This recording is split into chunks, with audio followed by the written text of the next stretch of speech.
Baiklah, Assalamualaikum warahmatullahi wabarakatuh. Waalaikumsalam warahmatullahi wabarakatuh.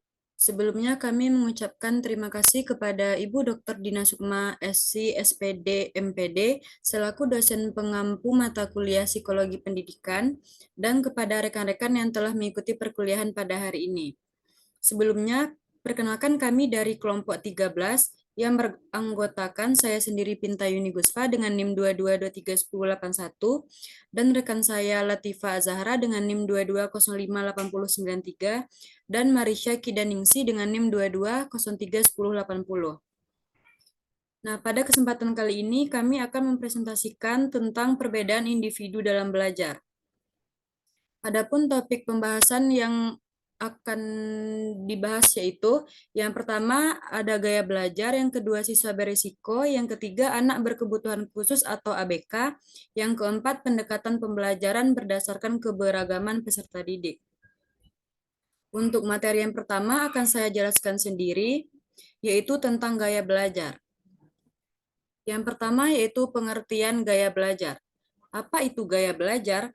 Gaya belajar merupakan cara yang digunakan setiap individu untuk memproses dan mengelola informasi dalam pembelajaran.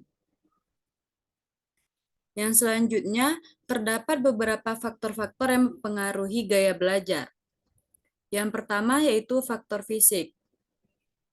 Faktor fisik ini yaitu siswa harus sehat secara fisik dikarenakan tingkat kesehatan pada indranya yang mempengaruhi kemampuan atau keterampilan siswa untuk menyerap pengetahuan di dalam kelas. Yang kedua yaitu faktor emosi. Faktor emosi ini memiliki pengaruh yang cukup besar terhadap kualitas dan kuantitas belajar siswa. Emosi siswa positif dapat mempercepat proses belajar dan hasil belajar yang dicapai akan lebih baik. Sebaliknya, jika emosi negatif dapat memperlambat dan bisa menghentikan proses belajar siswa. Faktor yang ketiga yaitu faktor sosiologis. Seorang siswa belajar sosial untuk memahami suatu masalah dan mencari cara untuk menyelesaikannya. Yang keempat yaitu faktor lingkungan. Faktor lingkungan ini dapat mempengaruhi gaya belajar siswa seperti gedung sekolah dan letaknya, tempat tinggal siswa, alat-alat belajar, dan juga keadaan cuaca. Selanjutnya terdapat 3 jenis-jenis gaya belajar. Yang pertama yaitu gaya belajar visual. Gaya belajar visual ini merupakan gaya belajar siswa yang menggunakan mata untuk melihat suatu objek, gambar, dan lain sebagainya sehingga diperoleh informasi. Yang kedua yaitu gaya belajar auditori.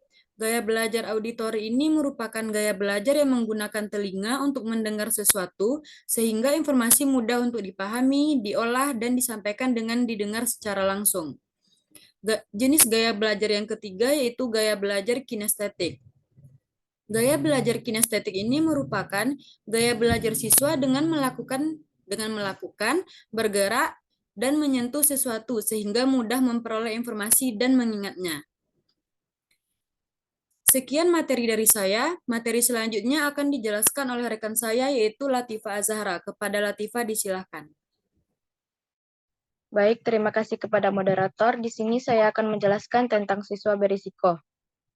Siswa berisiko adalah siswa yang memiliki probabilitas tinggi untuk gagal menguasai keterampilan akademis minimum yang penting bagi keberhasilan mereka di masa dewasa. Adapun alasan untuk menyatakan bahwa anak memiliki potensi gagal di sekolah atau berkesulitan belajar. Yang pertama yaitu hasil pemeriksaan medis. Melalui pemeriksaan medis, pada masa bayi dan masa kanak-kanak dapat diprediksikan bahwa adanya kemungkinan kelak menjadi anak berkesulitan belajar.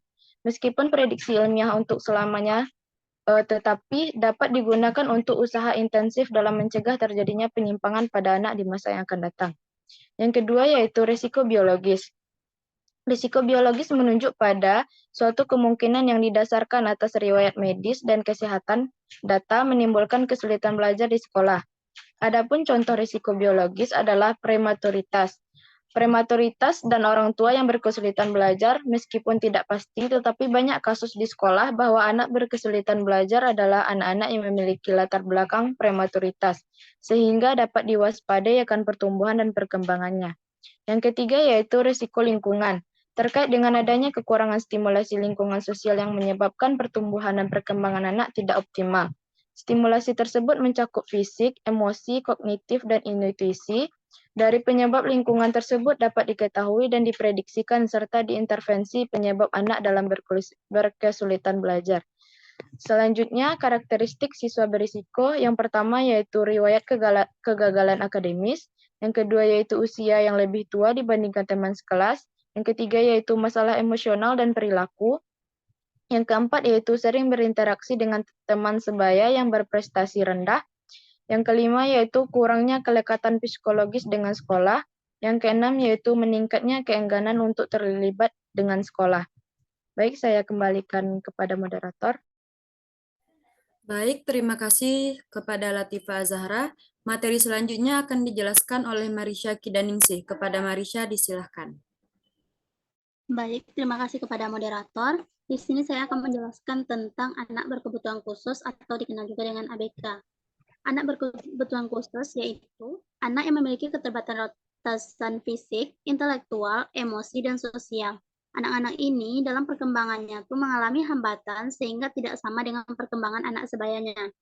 Yang termasuk dalam anak berkebutuhan khusus diantaranya seperti tunanetra, tunarungu, tunagrahita, tunadaksa, tunalaras, kesulitan belajar, gangguan perilaku, anak berbakat, anak dengan gangguan kesehatan, dan kesulitan bersosialisasi. Selanjutnya yaitu tentang pendekatan pembelajaran berdasarkan keberagaman peserta didik. Beberapa hal yang perlu diperhatikan dalam pendekatan pembelajaran berdasarkan keberagaman peserta didik diantaranya, yang pertama memahami profil peserta didik, di mana seperti latar belakang keluarga, keyakinan, kemampuan, dan kebutuhan belajar untuk dapat merancang pembelajaran sesuai dengan kebutuhan belajar setiap peserta didik. Yang kedua yaitu menerapkan pembelajaran berdiferensiasi, di mana dapat dilakukan dengan memberikan tugas yang berbeda-beda, mengatur kelompok belajar yang berbeda-beda, atau memberikan bahan bacaan yang berbeda-beda. Berikutnya yaitu dengan mengembangkan sikap simpati dan empati. Hal ini dapat dilakukan dengan memberikan kesempatan yang sama untuk berpartisipasi dalam kegiatan pembelajaran dan kegiatan di luar kelas. Selanjutnya, menciptakan suasana kebersamaan. Hal ini dapat dilakukan dengan mengadakan kegiatan yang melibatkan seluruh peserta didik, seperti kegiatan olahraga, seni, ataupun kegiatan sosial. Berikutnya yaitu mengetahui kebutuhan belajar setiap peserta didik. Dengan mengetahui kebutuhan belajar setiap peserta didik, guru dapat merancang pembelajarannya sesuai dengan kebutuhan peserta didik. Sekian materi dari saya kembalikan ke moderator. Terima kasih kepada Marisha Kidaningsih. Sekian materi dari kelompok kami. Untuk sesi selanjutnya yaitu untuk sesi tanya-jawab yang akan dilaksanakan di e-learning. Apabila ada teman-teman yang ingin bertanya, dipersilahkan. Baiklah, kami tutup presentasi kami. Jika ada salah dan janggal, kami mohon maaf. Assalamualaikum warahmatullahi wabarakatuh. Waalaikumsalam warahmatullahi wabarakatuh.